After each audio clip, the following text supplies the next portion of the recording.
All right, well, why don't we get started? Good morning, everyone. I'm Jacob Baime. I'm the Executive Director of the Israel on Campus Coalition, and it's my honor to be joined by some truly extraordinary pro-Israel activists on stage today. I'm joined by Yarden Ben Yosef. He is the founder and CEO of ACT.IL. You all are probably familiar. If you haven't downloaded the app yet, you can check it out on the iTunes store or on the Google Play Store. We're also joined by Krudo, who's the Executive Director for Campus Affairs of StandWithUs. I know there's a big Krudo fan section in the front. I count myself a part of it. And we're also joined by Alex Reguev, who is one of the Israeli American Council's Mishelanu Fellows. She also is an ICC Grinspoon Fellow and is a student at the University of California, San Diego. So we're hoping to take a few minutes at the outset to talk a little bit about the challenges that our esteemed panelists are encountering on campus, some of what we are doing about it, and then perhaps some ways that you all can contribute, even though I know that so many of you are contributing already. But to kick things off, I know that we're facing a really difficult and challenging and rapidly evolving environment on campus today when it comes to pro-Israel activism. So I was wondering if each of you could take a few minutes to talk about what the challenges are today as you see them. And also feel free to take a minute or two to introduce yourself and the work that you're doing. So Yarden. Okay, first of all, it's a real pleasure to be here. So thank you for hosting me, IAC. And thank you, Jacob, for the introduction. My name is Yarden, and as Jacob said, I'm from the ACT.IL. ACT.IL vision is to create an online community for the state of Israel, basically to take all of us to the same place to work together for the state of Israel via social media, and we will talk about it soon. As I see it, the main and the most important challenge is to change the mindset and to know that we are winning. This is something very important, I think, for this audience and for this group. I highly recommend you to read the ICC reports from last year and for this year and to see that we are winning. And this is the first challenge because most of the time we are coming to the campus and we are feeling that we are losing and we don't have enough coalitions over there and we don't have enough friends that coming from class to our events, to our pro-Israeli event. And I think the first challenge is to know that we are winning. We need to change the mindset. We need to know that we are strong, stronger together, that's for sure. And this is the main challenge, to know that we are winning. Beside that, of course, there is another side, and of course they are doing a great job, unfortunately. And in my opinion, in our point of view, the ACT.IL point of view, I think we need also to work more on the social media. I think in the national level, when you see amazing pages like StandWithUs and TIP and others, we are doing a great job, amazing job. But I think in the local level, when you see the pages and the campuses, you don't see the same numbers, and you don't see the same content, and you don't see tailor-made content for the campuses. And I think this is a major problem, at least in our point of view, on the social media point of view. So in the national level, we are great, especially because we have a great organization like StandWithUs and others. But in the local level, when you see the pages and the Twitter's accounts and the Snapchat's accounts and others, in the communities of the campuses, we don't find the strong content and tailor-made content. I think this is something that, this is a field that we need to get inside as a community. Great, thank you, Yarden. Bron. So thank you, Yarden. Thank you, Jacob. Yeah, give him a round of applause, guys. Show Yarden a round of applause. Why not? So thank you, Jacob. Thank you for hosting this panel. We're great partners on all of us here. We all stand with the ICC regularly, and thank you to the IAC, the Israeli American Council, for inviting us to be a part of this. I'm a part of StandWithUs. I'm our national campus director, and our organization is an international Israel education organization. We're based all over the world. Our belief is that education is that path to peace. And I'd say that one of the largest challenges we face is a lack of education in our community. A lot of us, and including myself, I'm the son of 2 Israelis, and I can tell you proudly that when I went to college, I could say I loved Israel. I could say that I really cared about Israel, but did I understand why? Did I understand the purpose? Not so much. And I think it's essential that we, as a community, take a step towards education. And that's why StandWithUs exists. We provide resources, booklets, presentations, social media, other ways to educate that 80%, the people that are uninvolved, uneducated, unengaged, but want to learn. So that's really a challenge that we're facing today on college campuses and around the world. And we hope to achieve a greater education with as many students as we can, and we do that through our Emerson Fellowship, actually. And also, one of the challenges we've noticed is that, as many people say, we're behind the ball. It's not that things are so bad that it can't get better. We are on the upturn. We're winning, we're positive. I'm excited to share Israel's story, but we're starting a little too late, and because of that, we haven't educated our peers, the younger generation, as much as we should. So on college campuses today, there's not massive amounts of students ready to go to share Israel's story in a really inspiring way. And StandWithUs saw this challenge about 5 years ago, so we started our high school department. Actually, Miri Kornfeld from our high school team is in the room. So I think that challenge of having more people standing together with the right tools, with the right education at a younger age, so that they hit the ground running when they get to college is really important. So we're trying to meet that challenge on a regular basis. And then finally, I'd say another large challenge that we're facing is the issue of intersectionality, as many of you guys have probably heard about, the issue of building relationships with communities beyond our own.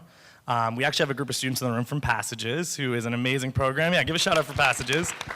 For those of you guys who don't know what Passages is a trip for Christian student leaders to go to Israel and to learn about Israeli society, but also to learn about Israel through the Bible, and it's really an inspiring program.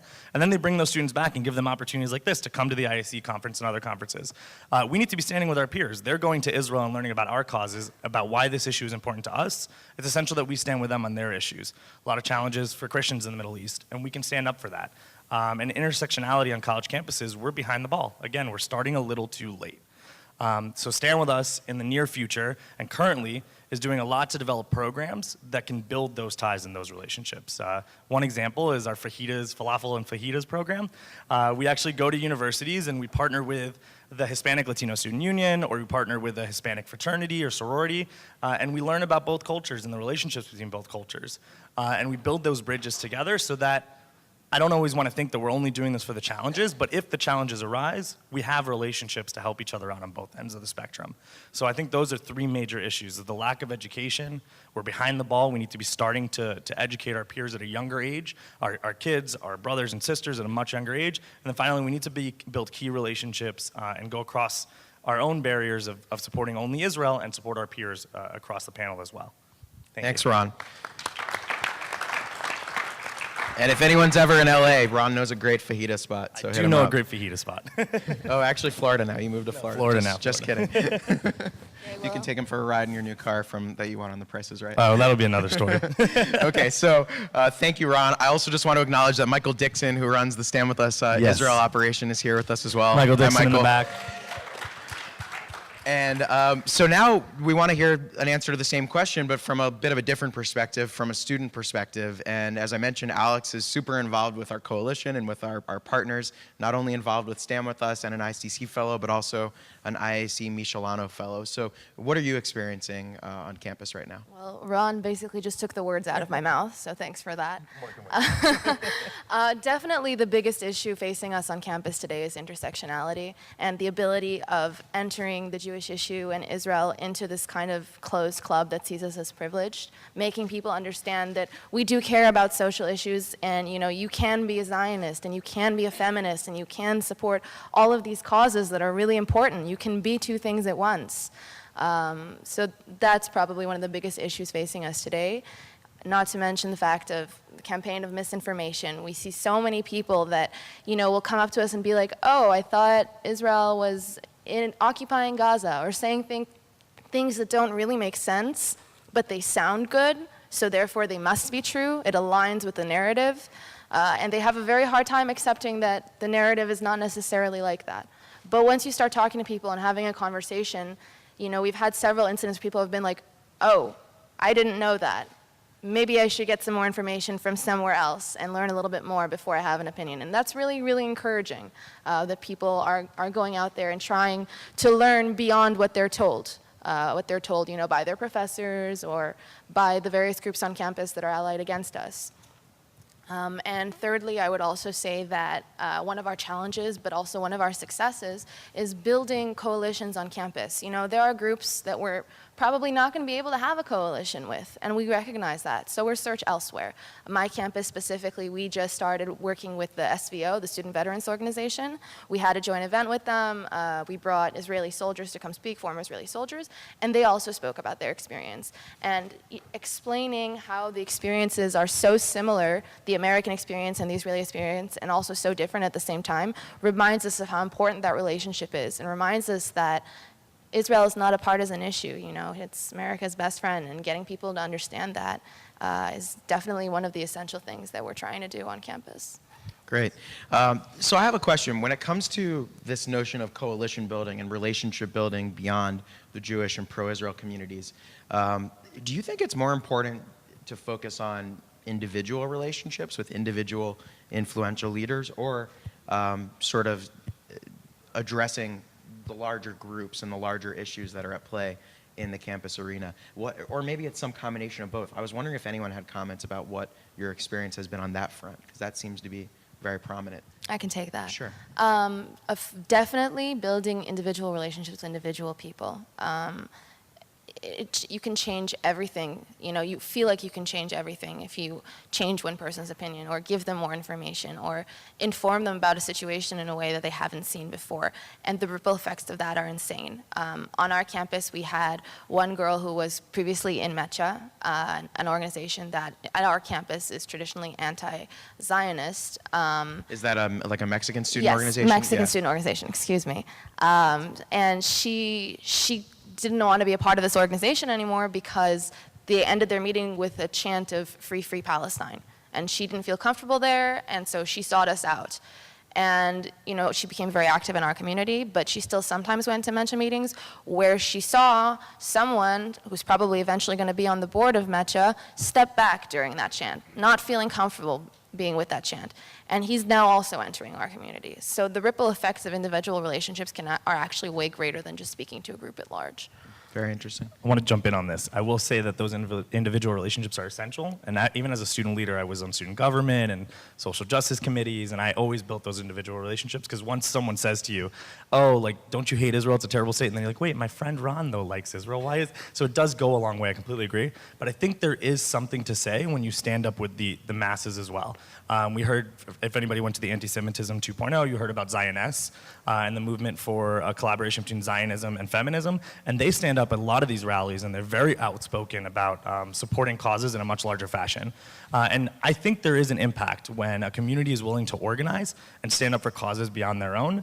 Because it shows not just to the individual that we care, but to the masses we care. And I'll give you one example, or actually two quick ones. We had George Washington University about a year ago. There was a rally on campus. It was driven by political issues. One of the issues they added to the docket was BDS. Now, the students wanted to stand up for all the other issues that were listed. But BDS just happened to be there, and they had a really challenging time wanting to be there, but knowing that that existed.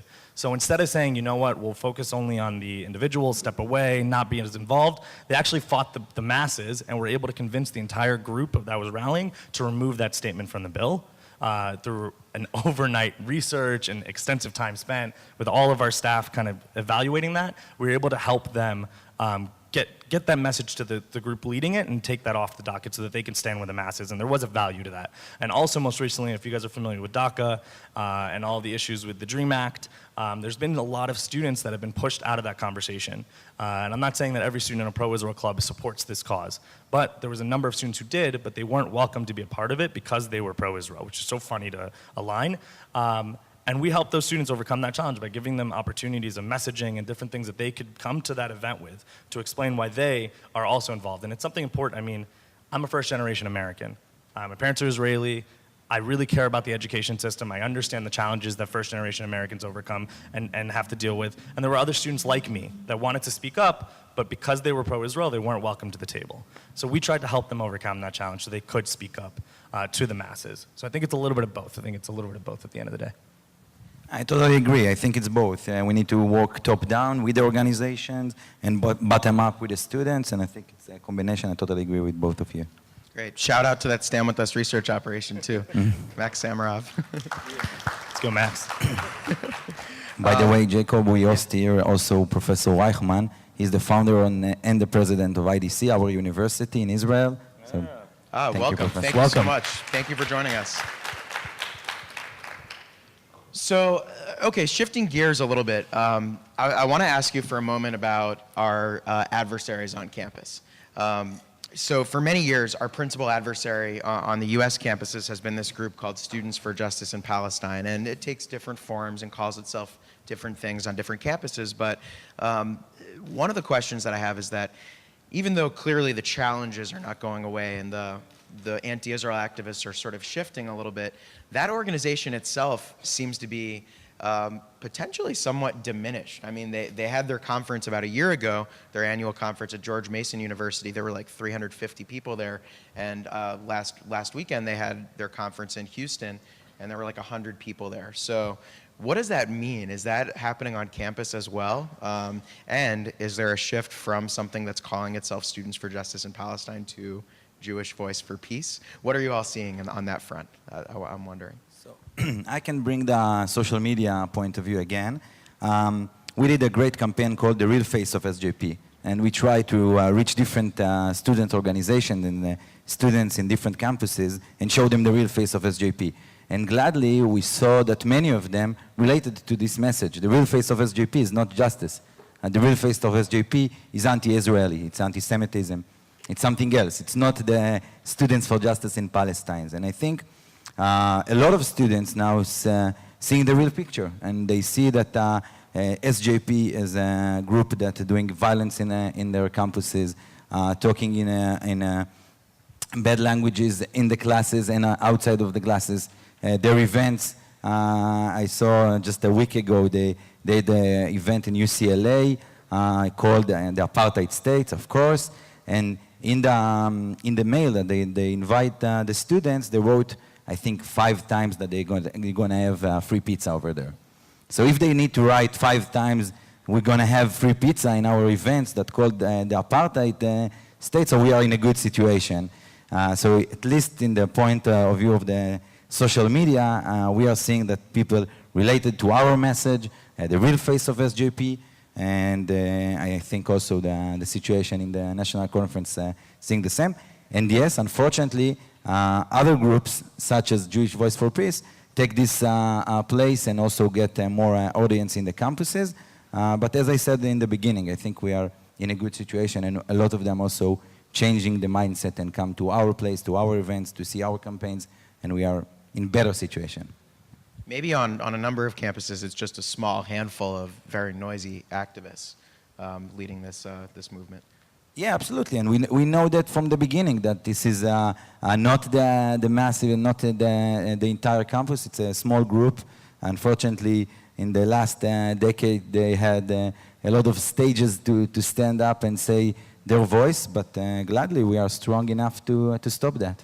Yeah, that's the other thing I was thinking about when Ron said we're starting too late. It's in 2 senses, not only that we need to reach people when they're younger, but also there's been a professional anti-Israel operation on campus for well over a decade now, and we've taken some time to catch up. But we finally are, it seems like.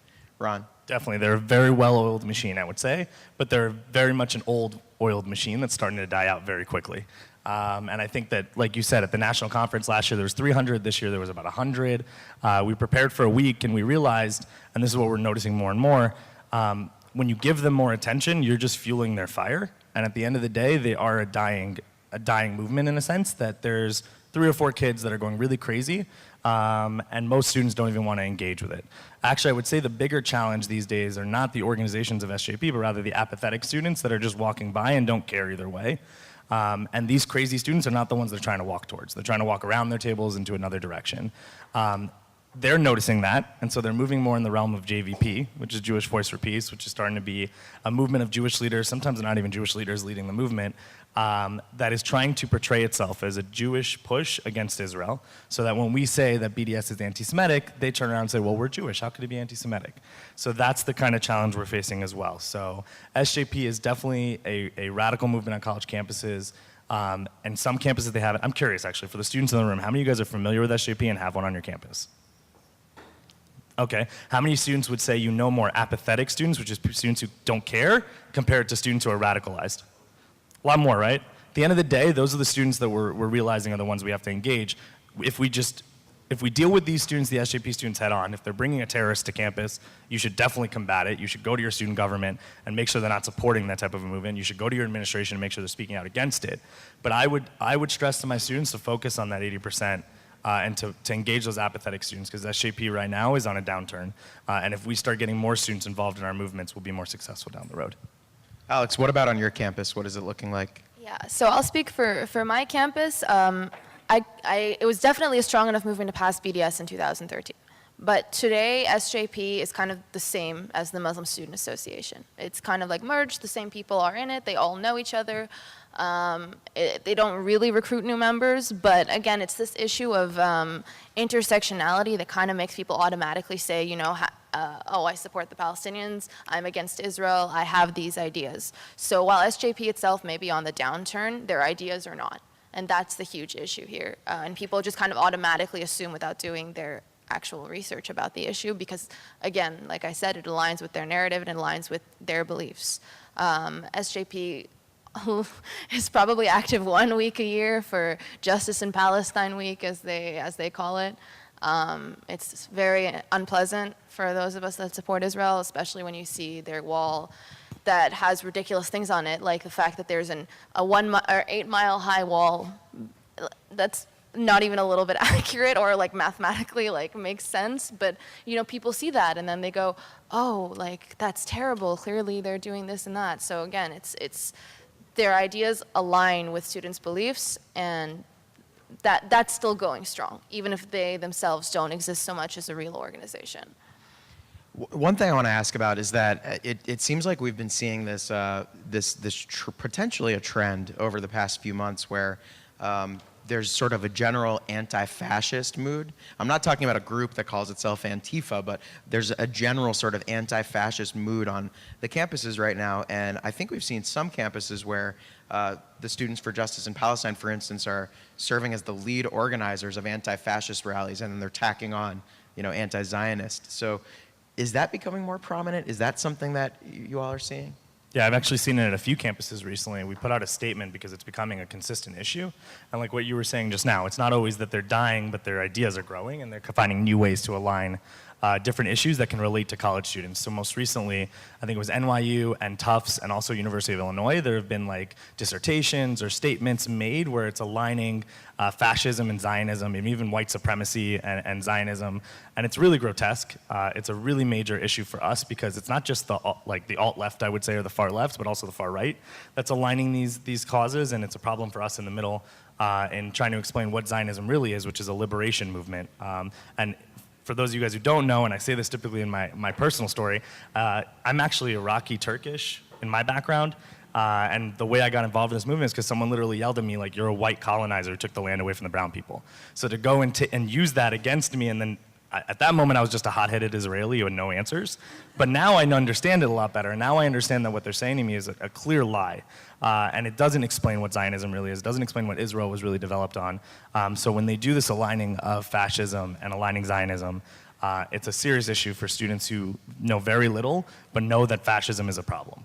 And know very little about Zionism, but as soon as you put those two words on a map together, it's a problem, just like Nazism and Zionism.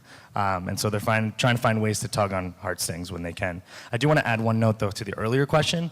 ICC put out an amazing report about all the different pro-Israel programming and events and anti-Israel programming and events around the country. It's an annual report they do every year. I highly recommend you guys check it out. It really shows, actually, that the pro-Israel community is on the upturn.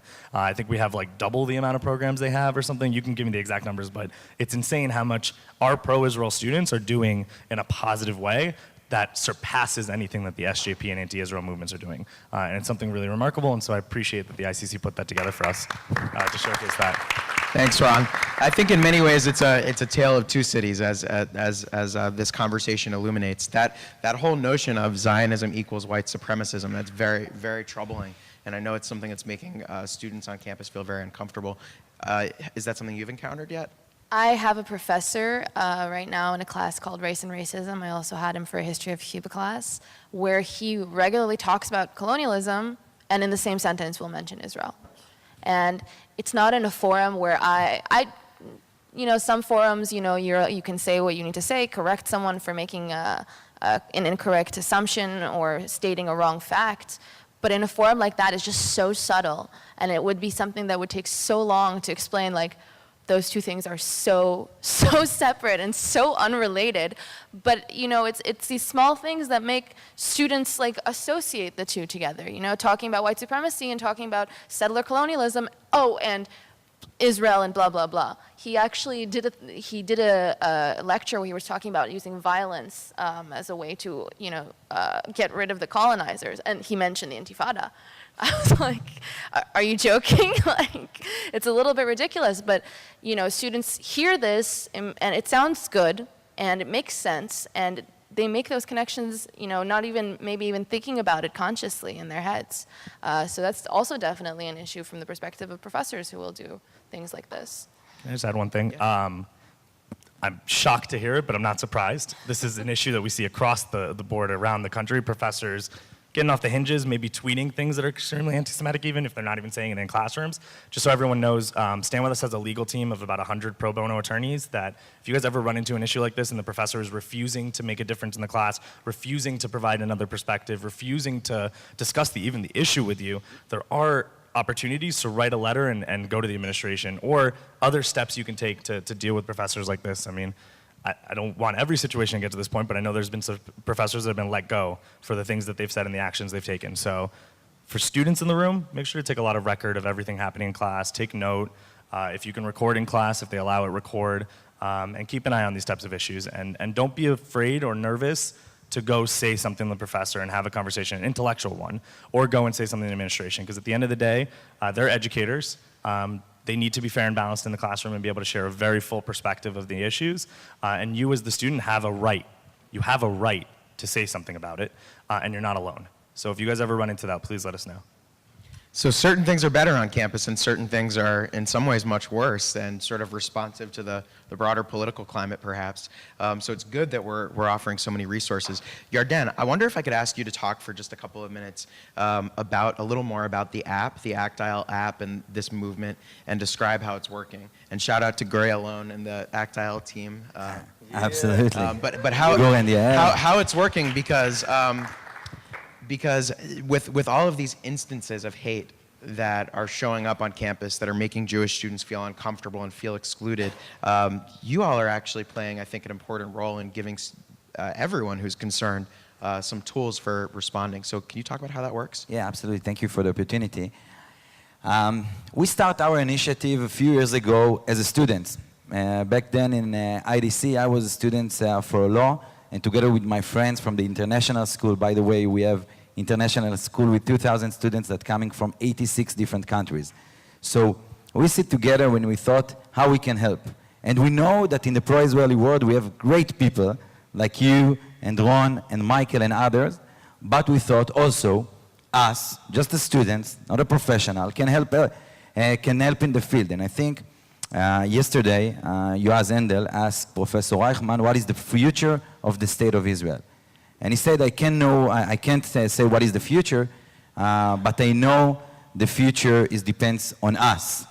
So when we begin ACT.IL initiative and the ACT.IL app, we want to change the mindset that this field is just for professional, is that anyone can be part of it, anyone, anywhere can be part of it, and this is why we developed the ACT.IL app. What we are doing in the app is basically to take all of us to the same virtual room, give us tasks, missions online that we need, that the State of Israel need us. For example, the New York Times just published an article about Israel, and now we send you a mission with talking points. Most of the time we take the talking points from our friends, and talking points, and then we ask you to comment on this article. And in a minute, we change the narrative in this article. I will give you a few examples, two of them.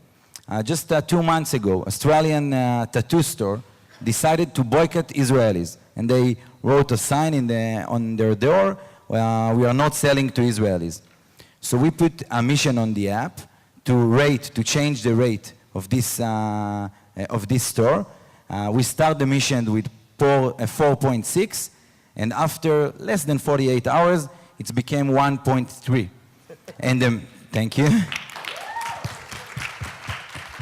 It's not us, it's all of us together. It's more than 1,000 people rate this store.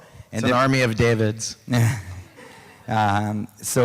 And the manager decided to remove the paper. Unfortunately, he didn't really apologize, but he said he didn't knew that so many people will offend from this sign, funnily. So this is one example how all of us together can work, even when we talk about incitement online. And when I talk about incitement, it's not about Israel are not cool enough. I talk about post on Facebook that called How to Kill an Israeli or How to Kill a Jew. And when you try to report this kind of post alone, most of the time Facebook will say you that this post is okay for their community values. But when you try to do it with 1,000 people, that each one of them spend less than 30 seconds to do this mission, after less than a day, we remove these kinds of posts. So the idea behind the app is that anyone in this room, if anyone in this room will download the app and do one mission a day, 30 seconds a day for the state of Israel, we will change the narrative online, and it depends on us. So I don't know what is the future of the pro-Israeli world, but I know it depends on us. So download the app, be part of our online community, and in 30 seconds a day, you can change the narrative online. Woo. Plus it's gamified, so you can get points and everything. Very motivating. Yeah, absolutely. My points are not good right now. Yeah, you know, don't you?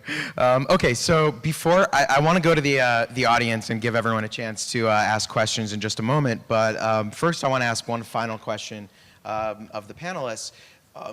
What else haven't we covered that either we're doing that's important as the American pro-Israel movement on our campuses, or what should we be doing that we're doing maybe a little of and need to do more of? What other thoughts do you have? Alex, you want to start? I'll start with that. Okay. I'll say that what we're doing currently, that's great, but we should always be doing more of it, is just celebrating Israel. You know, there's the conversation surrounding Israel most of the time is surrounding the conflict. And that's what's so great about Mishelanu, is it's a place where it's not supposed to be like that. You know, we talk about other things, we talk about Israeli culture, film, music, everything but that. And I think that needs to be more prevalent in campuses, you know, to understand that Israel is not this terrible oppressor state that so many people like to make it out to be. It's a place that's rich in history and heritage, and there's a strong connection between it and the Jewish people. It's something that we need to celebrate and encourage people to know, even more than we're doing now, always. Thank you. So I want to stress that as my final note, that we need to do everything we can to work as a team, work as a coalition, work with our partners. One shout out for Gilad Skolnick, who's the new Hillel director at Northeastern. A lot of love for him. He's hit the ground running and is already doing a lot. We had a protest literally a week ago with our Israeli Soldiers Tour, and Gilad, as a partner of ours and the partner of the rest of the coalition, called everybody, was ready to take in as much support as he can, and he, instead of canceling the event, hit it head on and did everything he could, and he had a packed room. So work with our partners, work with our coalitions. It's super important. And then also, let's know our narrative and know our story, but you got to know the facts to be able to tell that narrative. So I encourage everyone to get educated, learn the facts. But at the end of the day, if I asked you guys right now, could you tell Israel's story in 30 seconds or less? Could you get on an elevator with someone and give them the pitch? No, I got a couple shaking no's, right? Trust me, I couldn't either. I really couldn't. I swear to you, when I got this job 4 years ago, I had no idea what I was saying. Luckily, I had the team around me to teach me and educate me and empower me to tell not only the story of Israel, but my story within that story. So I encourage you guys as students, as community leaders, to learn the story and be able to tell it quickly and passionately and bring it across the table in a way that will empower others so that they can then tell the story. It's about the 10% educating the 80. That's how we make a difference. And we're the 10%. We want to do something about it. Let's go empower and educate the 80% through a story about Israel. And there's a lot of ways to do it. Also, take your friends to Israel. We have non-Jewish trips to Israel. We have Jewish trips to Israel. There's a lot of other partner organizations who have trips like this. Go to Israel. There's nothing like experiencing it. There's nothing like going to Israel for the first time. That's how you can tell Israel's story in a better way than anything. The guy that you met at the convenience store who gave you the chocolate croissant that you ended up eating way too much of. And then that story is what can change the tide for Israel as you share that love for Israel. So, thank you. I think we need to remember that it's not knockout battle. It's a small victories battle, and it's a daily work that all of us need to do together. As Ron mentioned, we are the 10%, so we need all of us in this room. We need to remember that we are winning. We are in a good situation right now because all of us working together, because of that 10%. Well done, all of us together. And I think when we talk about coalition, most of the time, the professional, when we talk about coalition, we talk about organizations. And it's good, and we are good partners. But we need to remember that coalition is not just between organizations, it's between peoples, people to people. Find one friend in your class and ask him to join you in your efforts. Ask one friend in your, I don't know, youth movement or some organization you're volunteering, and ask him to join you. This is how we can do a ripple effect and build a coalition, not just between the organization, also between the people, and this is most of the time even more important than the organizations. Thank you. I think that's such an important point. And most people who get involved with anything do it because someone asks them to. And it's something to keep in mind. It's sometimes said that the four most powerful words in the English language are, I need your help. Interesting. So, okay, guys, thank you. This was a fascinating beginning to our discussion. Let's have a round of applause. And thank you for the incredible work you're doing every day. We have a few minutes for questions. So the way it works is there are 2 microphones in the aisles. And if you have a question, you can stand at the microphones, and I will call on you. So, yes, sir. And just let us know your name and where you're from. Hi. Does this work? Cool. Hi, my name's Alon. I'm from New York, but I go to GW. It's very far. Just kidding, it's right down the street. My question, first, before my question, I actually want to thank Ron. You just gave me an idea, a really good idea for a game that we can do at our freshman Israel activities tomorrow night. So nice. That's really awesome. What is it, the falafel? And no, actually, we're doing that. We already did one of those. But the 30 seconds Israel pitch. There you go, nice. Yeah. That's always fun, trust me. No one knows it. Yeah. The question I have, and I want to hear from all of you, is what do you think is the most successful approach that pro-Israel students should take in terms of their motto? The reason why I'm asking this is because my pro-Israel Oregon campus, we're actually having a lot of structural changes right around now. Actually, later today, we're literally having a meeting on what is our motto going to be, like what is the sentence that's going to be on our Instagram and our Facebook and the mission statement and everything. Personally, I have a bit of a different approach than some of my fellow pro-Israel board members. What do you guys think is the literally one sentence knockout punch that you think is the most successful for pro-Israel students, for pro-Israel student groups? Got it. All right. Well, thank you, Alon, and thank you for the work you're doing. Let's take one more question, and we'll answer both at once. Yes, sir. Hi, great job by all of you. My name is Amit Rosh. I'm the chairman of the Boca Parliament. It's an organization that meets in Boca Raton, Florida every 2 weeks, brings Israeli American together around quality content. Actually, almost 2 years ago, we had Stand With Us for a second meeting, which was fantastic. Ron, you didn't make it, so you owe us a visit. I have 2 quick questions. One is, you've mentioned your obvious opposition, the SJP, obviously.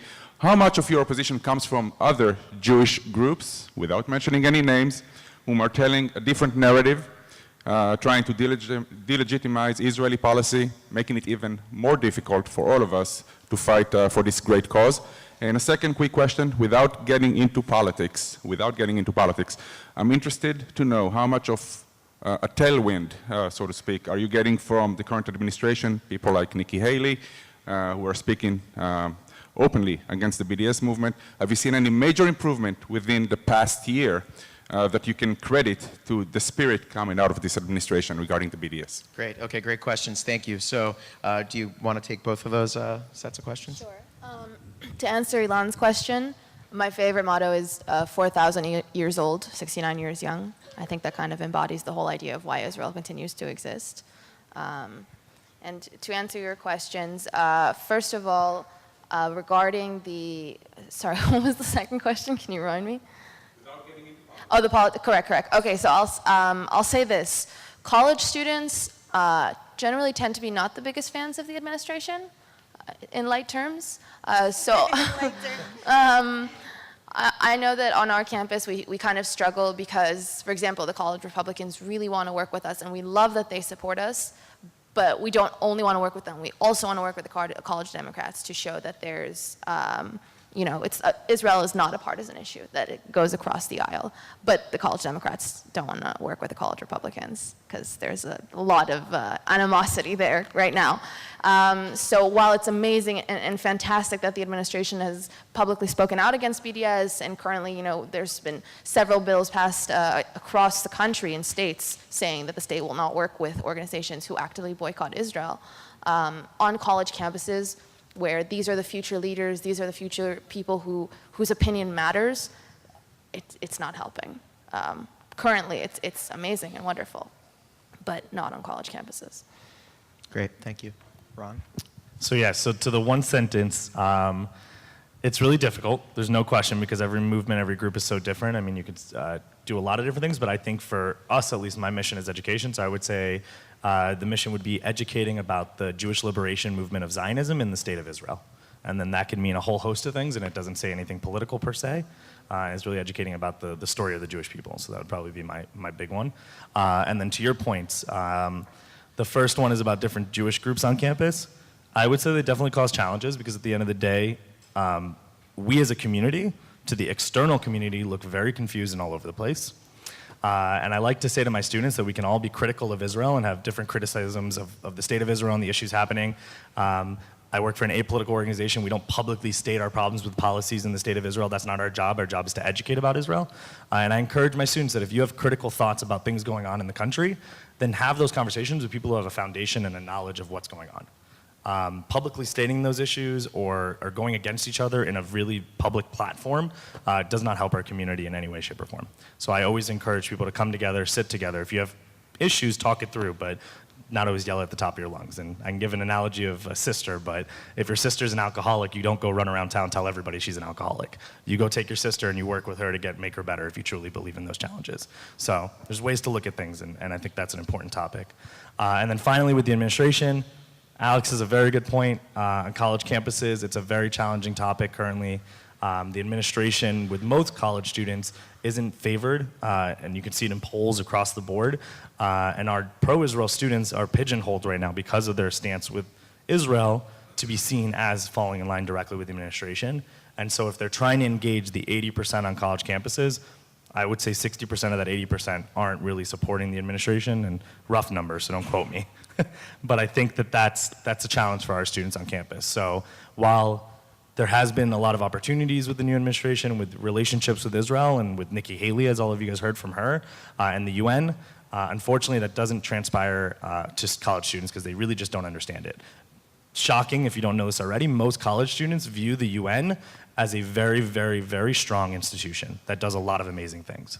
So and all of us in this room understand that the UN has a ton of bias and has a lot of problems. And as much as we try to go to them and say the UN has these issues, the students look at us like we're the crazy ones. So it's all within perception and age, and over time, I think in some cases it's been beneficial, but on college campuses, it has been a struggle at times. So to your question, unfortunately, I'm going to send you with more questions and not answers, because I think it's really depends on your target audience, and you need to sit with the students and with your friends in the club and ask, who is our target audience? What are the values in our campus? What is the right terms?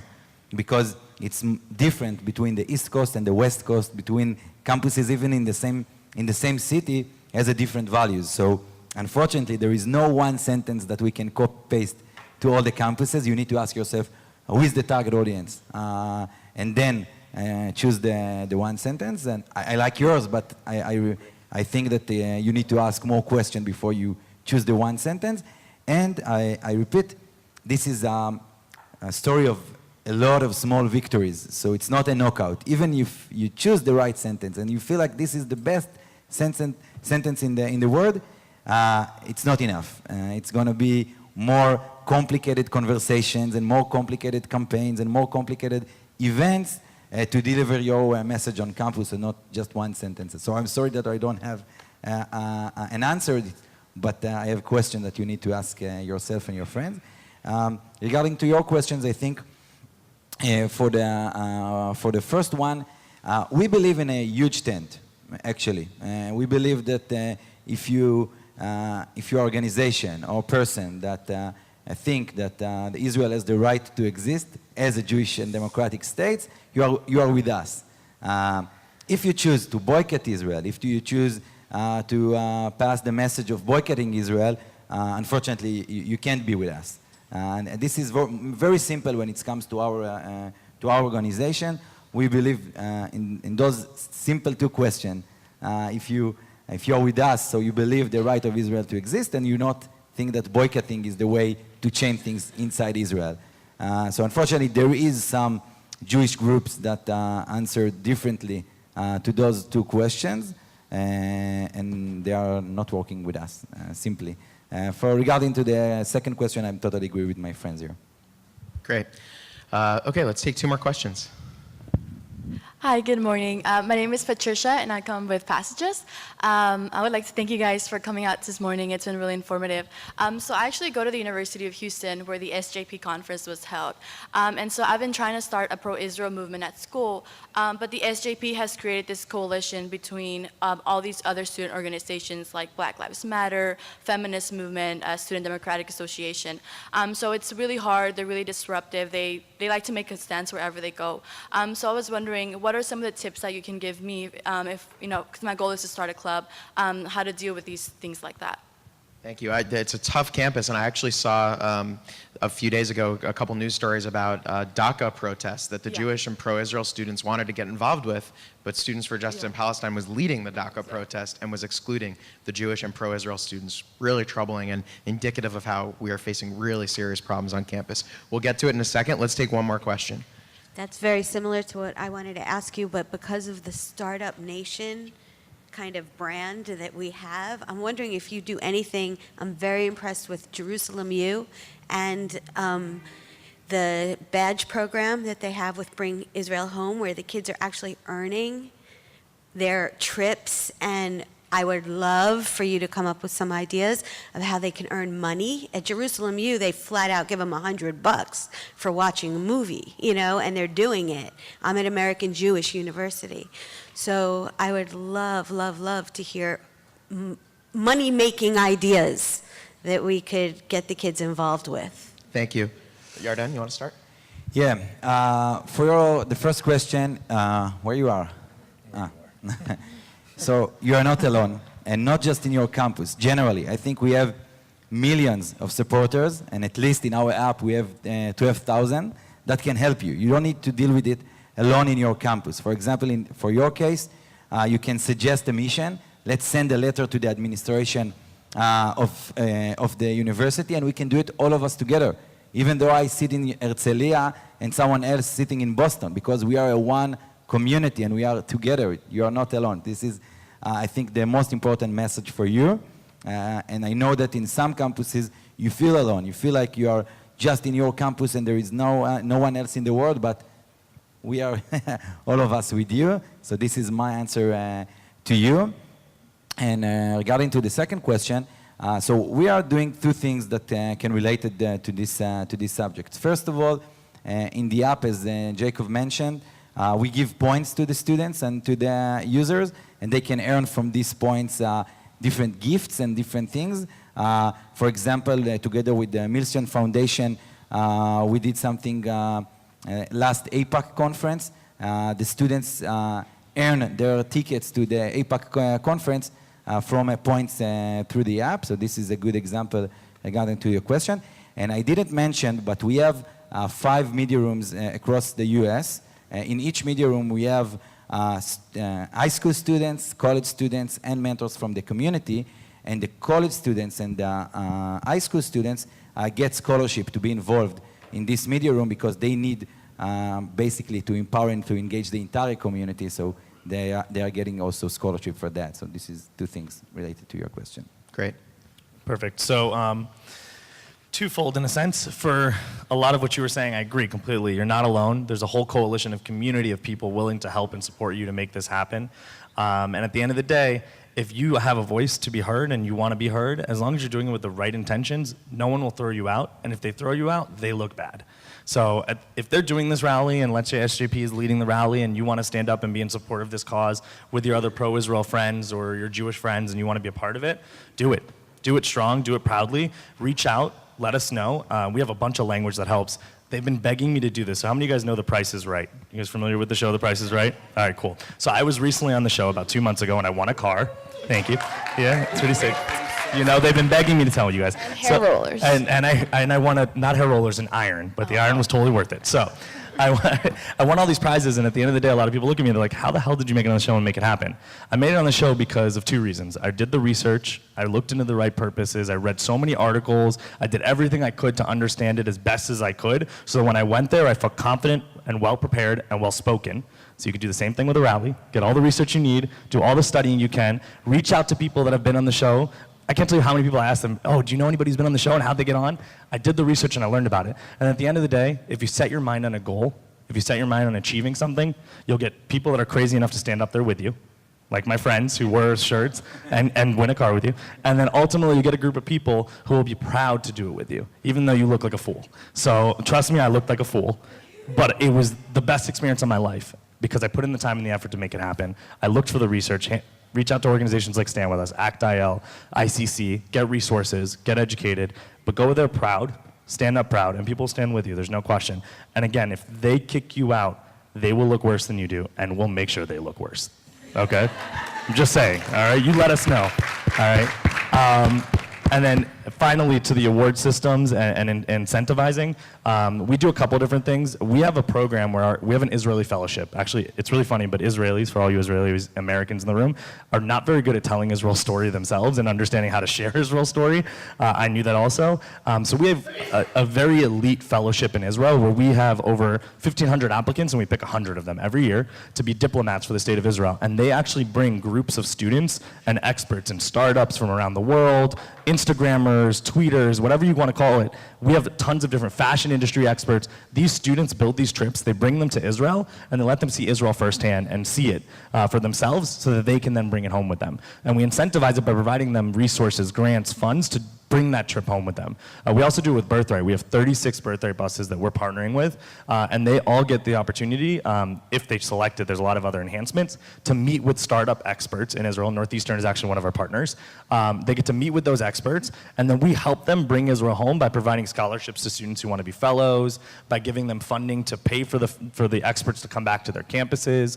We're always trying to incentivize them. And then finally, our fellowship itself, we pay $1,000 to our fellows who spend an entire year working their butt off to do what they do on their campuses, and we provide them with a stipend at the end of the year to do it. So we are trying to find ways to incentivize where we can.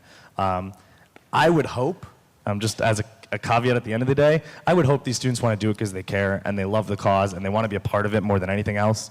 But of course I'm going to give them something for their time. They should be college students and they have to deal with this headache. So if they do, I want to incentivize it as much as I can. That's for sure.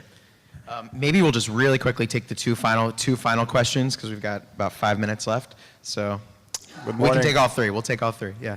That's good. Great to hear about the accomplishment and the movement. Really, you know, I know Ron and the mission behind it. A great success with the students. My question is, by the way, my name is Shalom Sapir. I'm the chairman of the Young Israeli Parliament in Miami.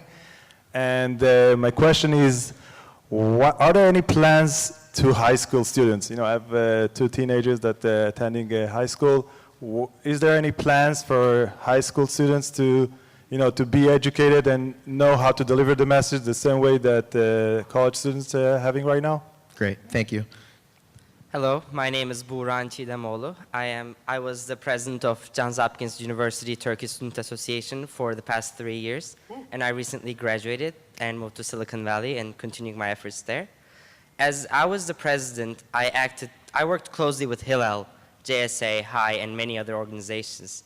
And I was raised in Istanbul among Jewish friends and Israeli families, and they imparted their values to me. So I didn't become Israeli or Jewish through a natural process. I became a part of the family because they accept me as a part of their family. And I was happy to share my experience with my friends, and throughout our experiences on campus, we combated the anti-Semitism at Johns Hopkins really well. So I'd like a round of applause to the Hillel on Johns Hopkins campus for that.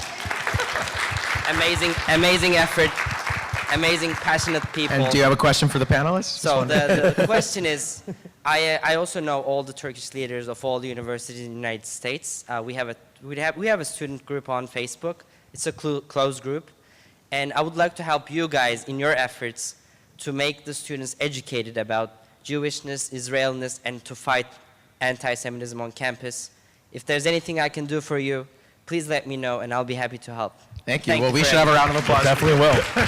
Thank you. Thank you very much. All right, last question. Hi, my name is Yoav Gal. I'm from Brooklyn, New York. A word that I've been hearing a lot is apathy. We're in a room with very active and engaged people, but I have a niece who's a freshman in Stanford, very complex identity, Chinese, Australian, Israeli. I think her instinct would be to avoid conflict and be quiet about it. And I don't even know if I want to complicate her life or if I just want to let her be, or should I tell her there's resources, you should do it, you should think about it. What's your attitude about that, about the people who are not already engaged in? Thank you. Okay, so let's see if we can have rapid fire answers, like 60 seconds each. Can we go first, Yarden? Remind me the first question. High school. High school, yeah. So absolutely, our media rooms, for example, working with a strong high school students. Actually, most of them decided after they work with us to come to study at IDC, and then they become really Zionists, and they can do the better work when they go and going to do the MA in US campuses. So the first question, absolutely, we work with high school students. We believe that this is the future, and they need to get a toolbox to the campus area. Regarding to the second question, absolutely, we need your help. Yes. First request, ask your students to download the app and be part of the online community. Regarding to the third question, and you heard empathy and good vibes here, but absolutely we believe that it's a hard work, fight, and we know that because we are working almost 24/7 in this fight, and we know that it's not just an empathy and good vibes and happy, joy. And when we talk about Israel, we have three subjects that we are dealing with: the beautiful face of Israel, universal values, and the complex reality. And I think when you deal with all of that, you get the real picture about the state of Israel. Thank you. Nice. So first question, high schools. 150%. Actually, Miri, stand up. Stand up in the front. If anybody's got any kids in high school, this woman runs our entire high school department. We have over 80 high school fellows or interns who are all around the country, public schools, Jewish day schools, whatever you ask.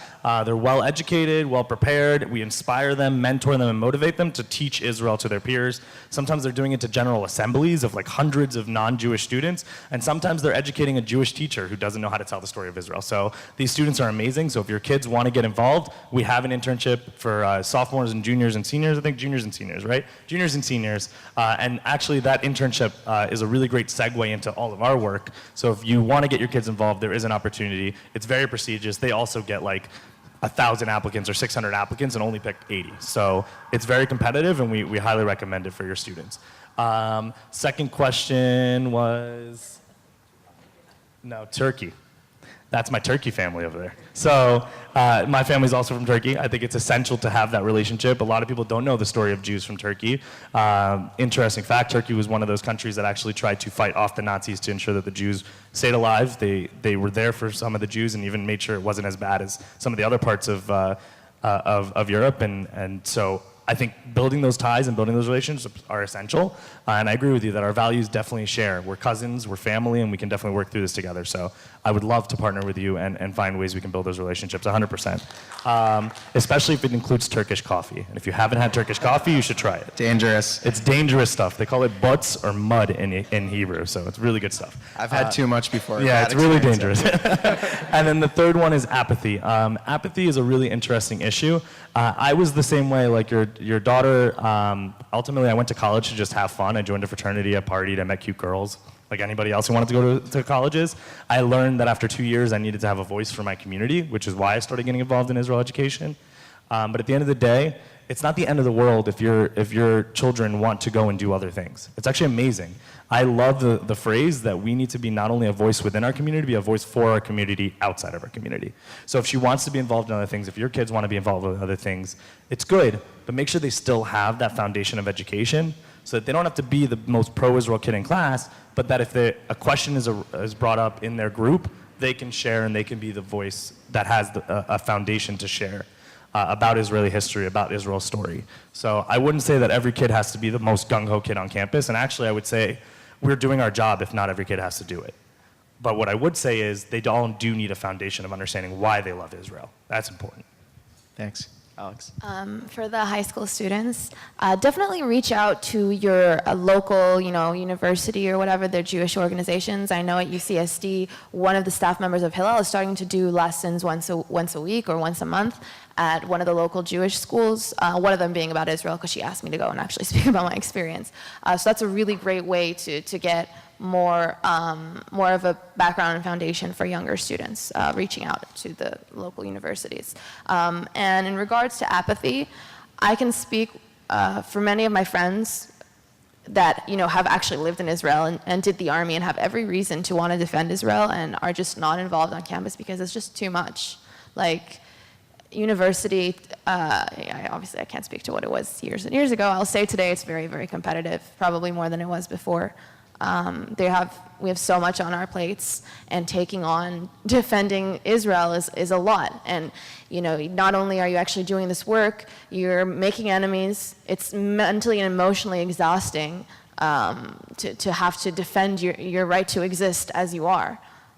So I think you can't expect everyone to go and do that. But I'll echo Ron's point and say that it's important that she has a background and a foundation of why she loves Israel to understand that. So if she does have a conversation with someone, she can actually say, answer questions in a way that are educated and make sense if she does get into that situation. But I wouldn't push it. Thank you. Well, let's have one final round of applause for our panelists. Thank you all so much. And in this room, although the program is ending, in this room we have some of the premier pro-Israel professionals in the space. So feel free to stick around for a few minutes afterwards and talk to Yael and Gor and Miri and Gilad and Michael and others. But thank you all so much for joining us, and thanks for a great conversation. Thank you, Jacob. Thank you, everyone. Thank you for getting up at 9 a.m. for us.